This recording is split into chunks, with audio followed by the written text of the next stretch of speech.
Hey you guys, Matt Allen here. Welcome back to Tactical Bassin.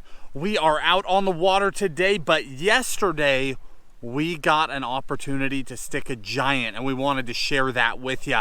So backing up, about a year ago, you guys got to see Tim catch his new personal best. He stuck a 7-pound smallmouth. It was an absolute giant. If you haven't seen that video, we'll put a link to it right up here. Now, we've almost a year now, fast forward, we decided to revisit that crime scene. We came all the way back up here to see if we could get another giant smallmouth. We are out in the middle of nowhere. Went back to almost the same area, just a few miles away. Wouldn't you know it, there was another big one waiting for us. Check out the footage and then we'll explain a little bit more about what happened.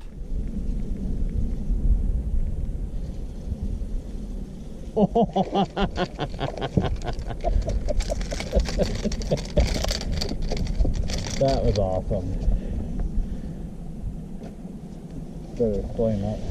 Hopefully you guys saw that. I had one follow my crank right up to the surface. I dropped it. He ate it out of the water. And I picked net. Sorry guys.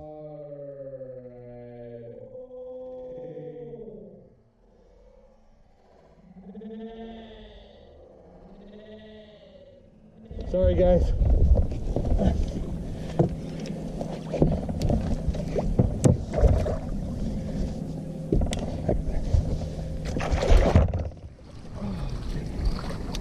Got it. You can finish telling your story. Never mind. I got upstage. Dude, big one.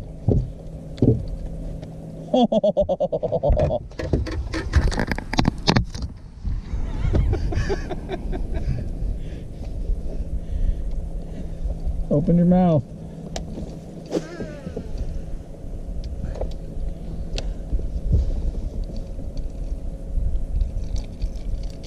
Nice fish. Awesome.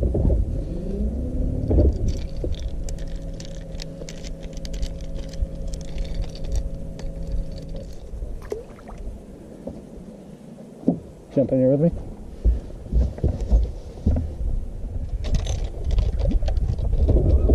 My biggest fish of 2 years. 6? I think so.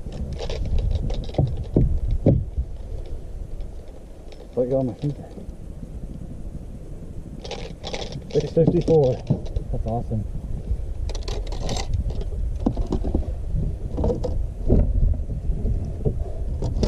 Well, maybe we won't have to wait till evening, but I think this is where I'm going to get my big one.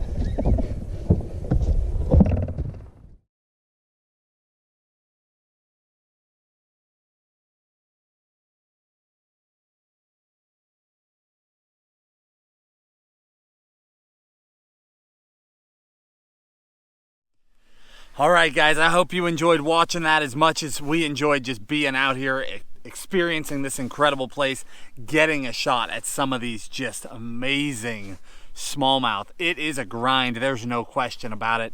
It's a huge, long run. Frankly, it's a dangerous run.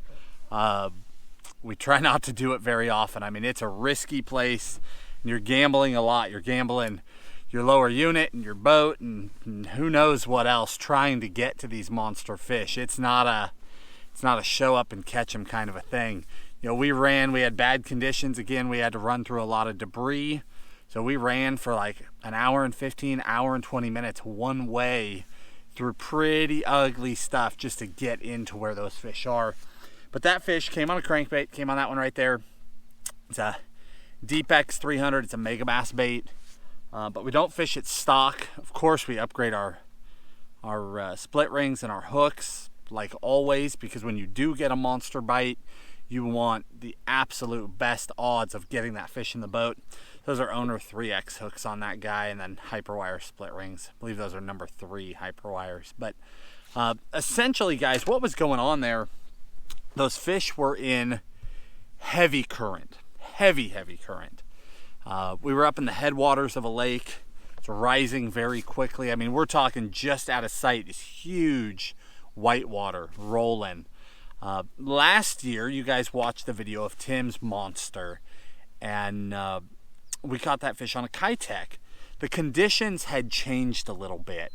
So last year we were able to do it on a Kitech. This year we caught a lot of Kitech fish, but we just didn't get monsters that way. Basically what changed in my mind was the amount of flow that was coming in had repositioned the fish. They were no longer up on these vast expanses, these open areas. They were really, really tight in small little eddies in the current. You guys can't tell. It looks like we're fishing in calm water there, but the water's actually roaring through. There's just little eddies behind rocks. With that crankbait, you're able to burn it and stop it, burn it and stop it, and get that reaction bite in a smaller space. You could choose when to try and get the fish to eat it and actually trigger that response, much like we do with a jerk bait all spring long. So the crankbait was just a better bait for the situation. Color-wise, I would not get hung up on color at all because we caught them on a ton of different colors. That happened to be the one that the big one came on, but that particular bait is just such a killer smallmouth bait. Had that thing paired up. The actual rod that I was using was a custom rod. I was throwing that in last year's video as well. But it's a custom rod, but it's designed off of a G Loomis blank. We'll link you the exact rod that it was built off of. The only reason that I even had that custom one done was I wanted a different grip, because sometimes when I crank, I hurt my hand if I crank for too many days in a row. But we'll link you the exact rod that's actually available. And then it was paired up with the Aldebaran and 12-pound fluorocarbon. Again, you're trying to finesse these fish. They're smallmouth and they're giant, but smallmouth just behave differently. If you can avoid that heavy line, it's very rare that I throw straight fluoro, but that is what we're using, and just seems to get you, with those smallmouth. It just seems to, one, get you some more play, get you some more bites, and two, it's a lot more fun.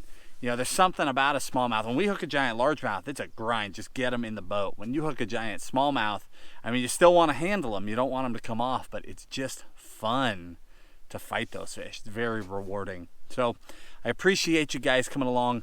I believe that's the third biggest smallmouth I've ever caught, but it's been so long since I caught the others that I'm not even sure. I mean, it was the biggest one I've caught in a very, very long time. Stoked that Tim and I got to do it together. Stoked that you guys got to come along. That was a blast. Thank you guys. Hit that like button, subscribe to the channel, and we'll talk to you soon.